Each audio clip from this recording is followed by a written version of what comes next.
Hey guys, so I was in the process of getting ready for a new Shonen Jump recap, staple of the channel, and I plan to include the new Tatsuki Fujimoto one-shot in that video, much like I did with his previous one, Look Back. And now, I still stand by Look Back being absolutely fantastic, probably one of the best manga short stories I had ever read, so I had some very high hopes going into this new one, Goodbye ERI. But what I wasn't expecting is that it would be so good that I would need to make an entire separate video on it. So yeah, the recap will come out probably next week, but for now, I gotta talk about this, because I have not stopped thinking about it. Full disclosure, I am going to be getting into some heavy spoilers, talking about pretty much the whole thing. It is only 200 pages. I highly recommend you check it out for yourself. It's up for free on Shonen Jump as well as Manga Plus, and you'll want to read it, because going in blind was absolutely magical. So this story follows Yuta, a young boy who gets a smartphone for his birthday and starts filming things. And his mother, who is dying of a terminal illness, requests her son to film her, so he has a lot of footage of her to remember her by when she passes away. So the opening of this one-shot presents us with a handheld camera view, sort of montaging through the final months of his mother's life, the things they do together as a family, the experiences they have, and it's all very unique and interesting, because I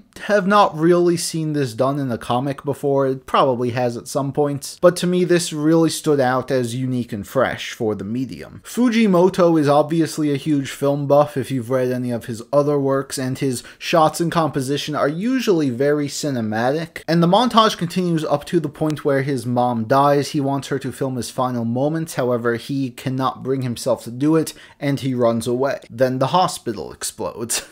And it is revealed that everything we had been watching up to this point was a film that he created with all of these clips and presents to his school at some sort of event. People thought the movie, which he ended up calling like Mom Dead Explosion or some shit, they thought it was super offensive and insensitive, just it didn't go over very well. But something interesting is going on, because the story is still following that same style of perspective that we had in the montage. It's still clear that everything we are watching is still being filmed from a handheld camera, making it quite clear that Yuta's movie is not over. But all this backlash leads to him considering suicide, and as he's about to carry off his plans, he meets another girl from his school, ERI, a girl who seems to have really enjoyed his movie and sees great potential in him as a filmmaker. So she befriends him, they start hanging out at this abandoned building where they watch movies all day, and they work together to create a new film that will completely change the perception his peers have of him. And that's what the bulk of this series is, ERI and Yuta, their friendship and just, trying to make this new film. But like I said, what we are watching is content that is being filmed, and that adds such a unique perspective to the entire thing, because you are constantly wondering what we are actually looking at. Are we watching a movie that's going to be shown at the end, or are we just watching, video footage of them coming up with it? And there are a lot of moments that make you question what you're actually watching. One of these being when Yuta has ERI over for dinner with his father, and we see his father get really, really mad at ERI, as he does not like how she got Yuta back into filmmaking. He doesn't want him to do it anymore because of how depressed it made him in the past. And then it's revealed that the entire thing was just a scene for their movie, and the dad was perfectly cool with it. He was just acting. This is one of the many moments in this one shot that I had to go back and think, hold on, if that was fake, was anything else we saw fake? Was anything else just acting? I think back to the scene where one of the staff at the school chewed him out after the, dead mother explosion. And we're watching it from the camera's perspective, and the camera seems sort of hidden, so Yuta could film the interaction. But, events that we had just seen lead me to wonder, was that just acting too? That's one of the most brilliant things about Goodbye ERI, is how it just leaves so many things up for interpretation, but in such a fantastic and engaging way. Another theme this story tackles is the, perception that you have of people when you only really see their lives play out on screen or through other media. One of the more fascinating moments about this story is when Yuta's dad shows him a clip that he took himself of his mother dying, because of course Yuta ran away and the hospital exploded. And this is when it's actually revealed that his mother was not a good person. She was a narcissistic abuser towards him and his father, and she sort of guilted them into filming her even when they didn't want to. But the movie we had seen at the beginning paints a completely different picture of their relationship. And the dad was really moved by the movie because he got to see a side of his wife that he had never really seen, like a side where she was super loving and caring and a great mother. Super, super powerful moment that I absolutely loved, but again, it sort of makes you think back to everything you had seen up to this point, and you wonder if we are really getting the full picture, if there's any more sides to these characters that we don't know. And this is sort of exemplified when we learn that ERI actually has a terminal illness herself. And the reason that she loved Yuta's movie so much is because she could relate to what was happening. And now, with this new knowledge that his newly found best friend is going to die soon, Yuta now sees this as an opportunity to, you know, film her final moments, film her death the way she wants, but to actually see it through this time. So we see the rest of her life play out. Her and Yuta become a lot closer. They start dating as he continues his movie showing off all of the best parts about her final months. And then she does pass away, her final moments captured on film, and we once again are brought out of the movie into the auditorium where we see all of the students watching this film and having a quite different reaction to it. But as is evident from the perspective, we are still in the movie. I really thought that's where it was going to end. Like, I had guessed from the title and, you know, the opening moments of this story that we were going to end up, you know, watching this tribute film to ERI, but I truly did not expect where the series would then go. And it added so much more to it. While Yuta was happy with the reception of this film, he still doesn't think it was right, and he spends the next many years of his life recutting it, trying to make it perfect, trying to find what was missing. And then in a very dark and tragic turn, we learn that in the future, Yuta's entire family gets killed in a car accident. This sends him into another spiral of depression, and he once again considers taking his own life. But he feels the best way to do that would be in the place that meant the most to him, the old abandoned building where he watched all those movies with ERI all those years ago. But like when he originally wanted to commit suicide,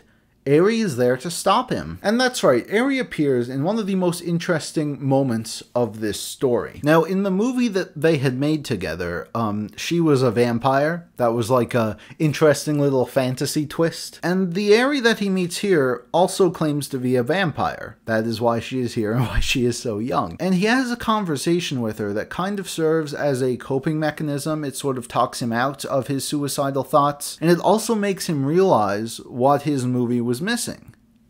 A little pinch of fantasy. He then walks out of the abandoned building, having finally come to terms with ERI's death and his movie, and it explodes. The end.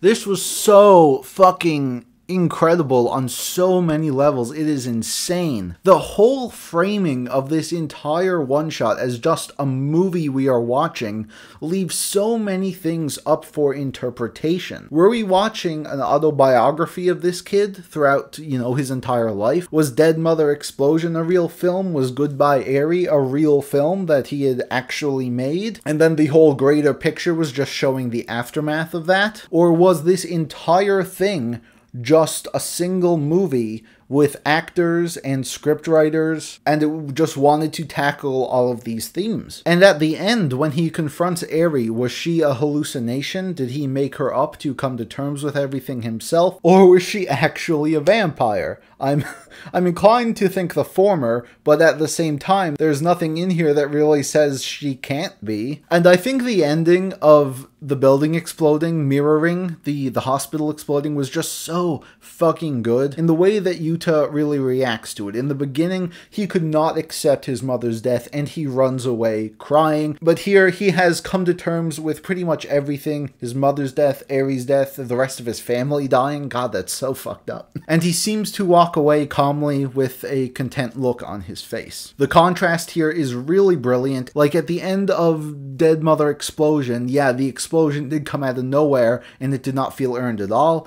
But here, it's the complete opposite. It's probably the only way this story could have ever ended. And then I go back to these original questions I was having. Like, is what we're seeing the entire picture, where there are completely other sides to these characters that we didn't know? There's an earlier scene where Yuta interviews someone who seems to have been ERI's friend, but we had never seen her with ERI up to that point. And the whole thing with his mother not being a good person, I wonder if there were bad things about ERI as well. She kind of just seemed perfect. But as we know, humans are flawed, so were we only seeing the sides of her that Yuta wanted us to see? It's just so crazy, man. You could talk about this for days, and there are a million different ways to interpret what happened, but it all just comes together and works so extremely well as this engaging, thought-provoking piece of media. Like, if they ever decide to adapt this, it could make a fantastic fucking movie. There's so much here, man. So much to talk about. And I feel like it's going to be something we will be talking about for many years to come. Seeing Fujimoto's growth as a mangaka these past few years has been absolutely incredible. It's going to be hard to top this, but I said the same thing about Look Back and Chainsaw Man. And I am absolutely here for anything that he decides to do next. We know Chainsaw Man Part 2 is coming, but if he wants to drop a few more one-shots before then, I'm all for it. I truly think he is going to be one of the leading artists in future generations, and I cannot wait to see what he does next. So with all that being said, thank you so much for watching. You can leave your thoughts and any interpretations you have on Goodbye Eri in the comments down below. And I will see you soon, as I will get around to the Jump recap. Although I'm a lot less enthusiastic about that. I gotta check out those. I kind of just want to reread this again.